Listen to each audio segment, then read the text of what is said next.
जय हिंद दोस्तों। कैरियर योद्धा क्लासेस में आपका स्वागत है। कैरियर योद्धाओं, आज हम पढ़ेंगे power indices and search chapter. इस चैप्टर को पढ़ने से पहले नंबर सिस्टम को एक नज़र देखना होगा। नंबर सिस्टम में सबसे पहले आता है नेचुरल नंबर।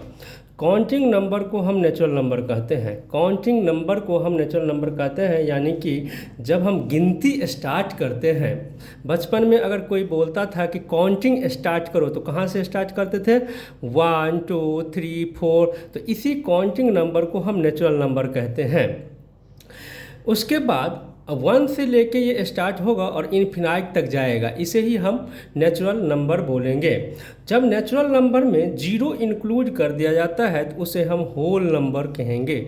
जब नेचुरल नंबर में जीरो को इंक्लूड कर दिया जाता है तो उसे होल नंबर बोला जाता है। होल नंबर होता है 0 1 2 3 4 और ये इन्फिनाइट तक जाता है। उसके बाद जब होल नंबर में निगेटिव को इंक्लूड कर दिया जाता है तो उसे हम इंटीजर बोलते हैं।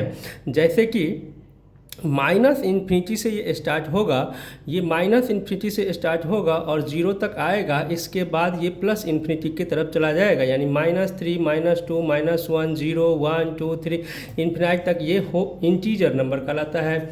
अब इंटीजर नंबर के कुछ सेट्स होते हैं। सेट्स ऑफ निगेटिव इंटीजर क्या होता है? तो जैसे कि -1 -2 -3 और ये इन्फिनाइट तक जाएगा, इसे हम सेट्स ऑफ निगेटिव इंटीजर बोलते हैं। उसके बाद sets of non negative integer, ऐसा इंटीजर जिसमें निगेटिव का यूज नहीं होता है, जैसे 0 1 2 3, ये इसमें कहीं निगेटिव का यूज नहीं है, तो ये sets of non negative integers है। उसके बाद sets of positive integer, positive integer में कहीं भी निगेटिव का यूज नहीं होगा। पॉजिटिव इंटीजर में 1 2 3 4 ऐसे होगा, इसमें जीरो इंक्लूड नहीं होता है। Sets of non positive integer, इसमें भी नॉन पॉजिटिव इंटीजर, इसमें 0 1 2 3 4 ऐसे होता है। जीरो क्या है? जीरो को हम डिफाइन करते हैं, zero is definitely a non positive as well as a non negative integer. Zero को ना ही हम पॉजिटिव में इंक्लूड करते हैं और ना ही हम निगेटिव में इंक्लूड करते हैं। उसके बाद आता है रेशनल नंबर। रेशनल नंबर को हम P/Q के फॉर्म में लिखते हैं। P/Q के फॉर्म में लिखते हैं जहाँ Q का वैल्यू जीरो नहीं होता, यानी कि डिनोमिनेटर जीरो नहीं होता है। अगर डिनोमिनेटर जीरो हो जाए तो यानी कि P/0 हो जाएगा और ये इसका वैल्यू इन्फिनाइट हो जाता है, तो फिर Q का वैल्यू जीरो नहीं होना चाहिए। तो फिर इसका एग्जाम्पल होगा -3/4 -2/3 -1/2 -1/2 फिर 3/4 2/3, यानी कि रेशनल नंबर के अंदर निगेटिव भी होता है, पॉजिटिव भी होता है। रेशनल नंबर के अंदर निगेटिव भी होता है, पॉजिटिव भी होता है। तो रेशनल नंबर जो फॉर्म होता है वो फ्रैक्शन के फॉर्म में होता है और इंटीजर के फॉर्म में होता है। फ्रैक्शन और इंटीजर से मिलकर रेशनल नंबर हमारा बनता है। अब ये फ्रैक्शन क्या होता है? फ्रैक्शन अगर बोला जाए तो फ्रैक्शन भी P/Q के फॉर्म में ही होता है, इसका भी फॉर्म P/Q ही होता है, लेकिन इसमें कहीं भी निगेटिव यूज नहीं किया जाता है। तो सबसे पहले फ्रैक्शन ही आया था, उसके बाद रेशनल नंबर आया। फ्रैक्शन आया तो फ्रैक्शन में निगेटिव यूज नहीं किया, लेकिन रेशनल नंबर आने से निगेटिव का भी यूज हुआ, इसलिए फ्रैक्शन में निगेटिव नहीं होता है, रेशनल नंबर में निगेटिव और पॉजिटिव दोनों होता है। उसके बाद आता है इर्रेशनल नंबर। क्या होता है? रेशनल नंबर हो गया, इर्रेशनल नंबर। तो कोई भी नेचुरल नंबर हो, उसको अगर रूट के अंदर डाल देते हो और उसमें अगर कोई परफेक्ट स्क्वायर नंबर है तो उसे छोड़ देना है। जैसे कि √4, ये एक परफेक्ट स्क्वायर नंबर है जिसका वैल्यू 2 होता है, तो ये हमारा इरेशनल नंबर नहीं है, ये हमारा एक रेशनल नंबर होता है रूट। इसलिए हम यहाँ पे नेचुरल नंबर को रूट के अंदर में डाल देंगे और जो भी रिजल्ट आएगा वो सारे नंबर हमारे क्या हो जाएंगे? इरेशनल होंगे। केवल परफेक्ट स्क्वायर नंबर को छोड़ देना है। जैसे परफेक्ट स्क्वायर नंबर 1 भी है, 9 भी है रूट के अंदर, तो ये सब नंबर रूट के अंदर नहीं डालोगे, बाकी सारे नंबर डाल दोगे रूट के अंदर में, तो ये हमारा हो जाएगा इरेशनल नंबर। और एक और कहानी आता है पाई के बारे में। पाई भी एक इरेशनल नंबर होता है। पाई भी क्या होता है? एक इरेशनल नंबर होता है। उसके बाद पाई का जो वैल्यू है वो 22/7 हम लेते हैं, लेकिन ये एग्जैक्ट वैल्यू नहीं होता है, ये होता है अप्रॉक्सीमेट वैल्यू। ये एग्जैक्ट वैल्यू नहीं होता है, अप्रॉक्सीमेट वैल्यू है। उसके बाद आता है 22/7 एक रैशनल नंबर है, क्योंकि ये फ्रैक्शन के फॉर्म में, देख रहे हो 22/7 यानी P/Q के फॉर्म में है, ये एक रैशनल नंबर हुआ। लेकिन पाई क्या है? एक इरेशनल नंबर। तो ये कई बार एग्जाम में पूछा जाता है कि पाई एक इरेशनल नंबर है, पाई एक इरेशनल नंबर है, लेकिन 22/7 पाई का जो वैल्यू हम यूज करते हैं 22/7 ये एक रैशनल नंबर होता है। पाई का वैल्यू एक रैशनल नंबर होता है। उसके बाद आता है रियल नंबर। तो रियल नंबर के अंदर में रैशनल नंबर और इरेशनल नंबर, जब इन दोनों का सेट यूज किया जाता है, रैशनल नंबर और इरेशनल नंबर दोनों को जब कंबाइन कर दिया जाता है तो रियल नंबर कहलाता है। क्लास 10th में रियल नंबर बहुत पढ़ाया जाता है। उसके बाद एक नज़र हम देखते हैं, क्वेश्चन पूछता है कि क्या सभी होल नंबर नेचुरल नंबर है? नहीं, बिल्कुल नहीं। इसलिए मैं ये एरो डाल दिया हूँ कि हम वन वे डायरेक्शन में जाएंगे। वन वे डायरेक्शन में यानी कि वापस हम नहीं जा सकते हैं, वन वे डायरेक्शन में हम वापस नहीं जा सकते हैं। तो नेचुरल नंबर से हम होल नंबर पे आ सकते हैं, होल नंबर से इंटीजर पे आ सकते हैं, इंटीजर से रैशनल नंबर पे आ जा सकते हैं, रैशनल से रियल पे आ सकते हैं, लेकिन हम वापस नहीं जा सकते हैं। तो पूछेगा एग्जाम में, क्या सभी नेचुरल नंबर एक होल नंबर है? तो बिल्कुल है।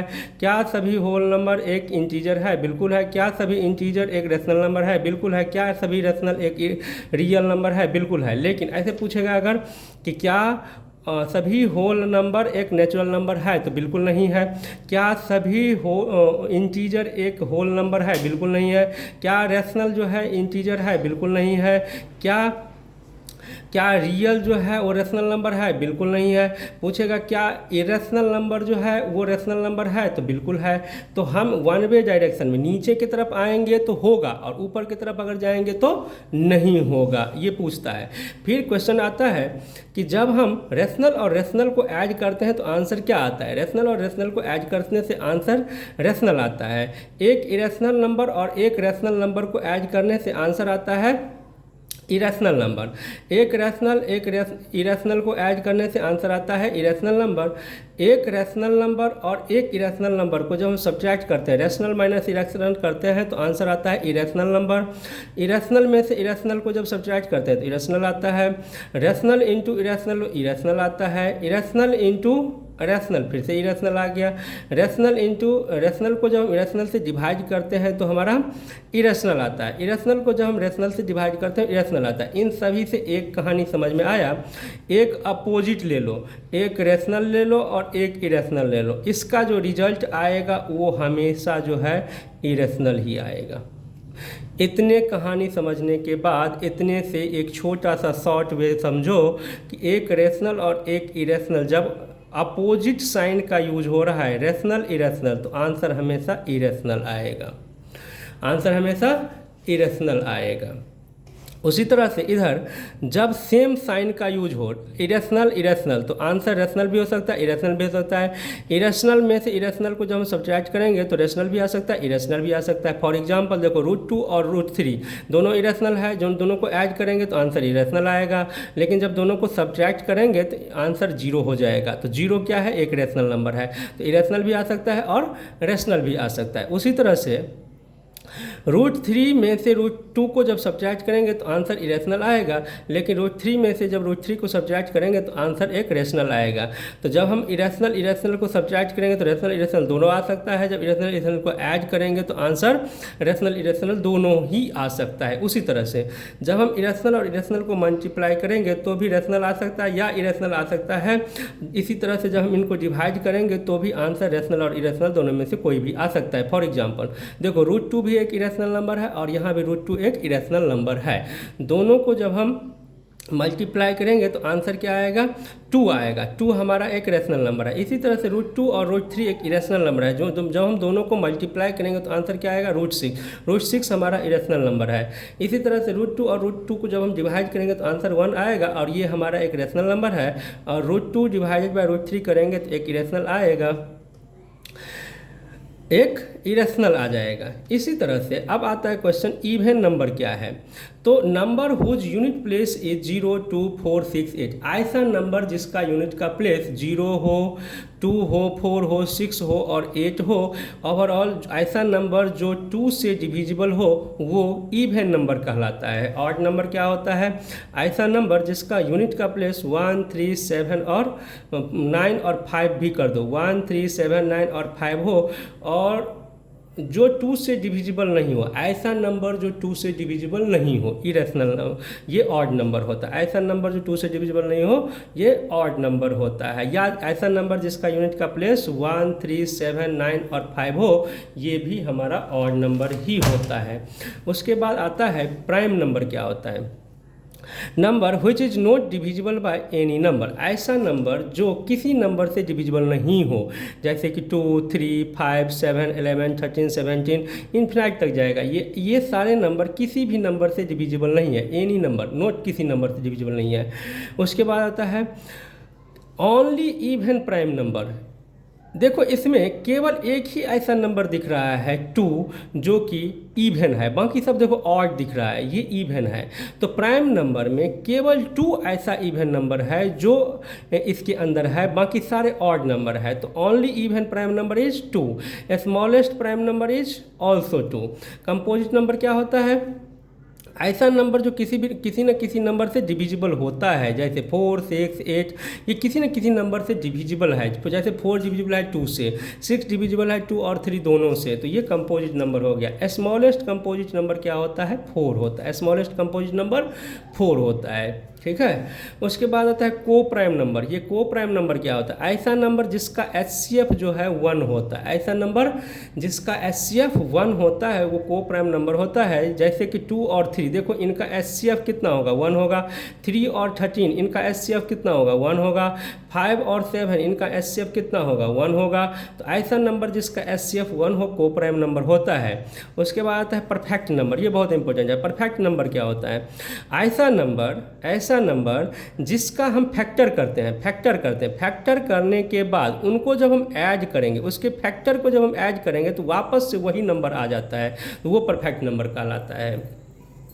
जैसे 28 का फैक्टर देखो 1, 2, 4, उसके बाद 7, 1, 2, 4, 7 और 14, ये इसका फैक्टर है। 28 का फैक्टर 1, 2, 4, 7 और 14 होता है। और जब इन सबको ऐड करोगे तो 28 आ जाएगा, 28 आ जाएगा, वापस से नंबर आ जाएगा। तो ये क्या हो गया? हमारा परफेक्ट नंबर हो गया। अब कहता है कि चेक करके बताओ कि क्या 571, एक एग्जाम्पल दिया है, बोल रहा है क्या 571 जो है एक प्राइम नंबर है? ये चेक करके बताना है। बताओ कैसे चेक करेंगे? इसके लिए एक रूल होता है।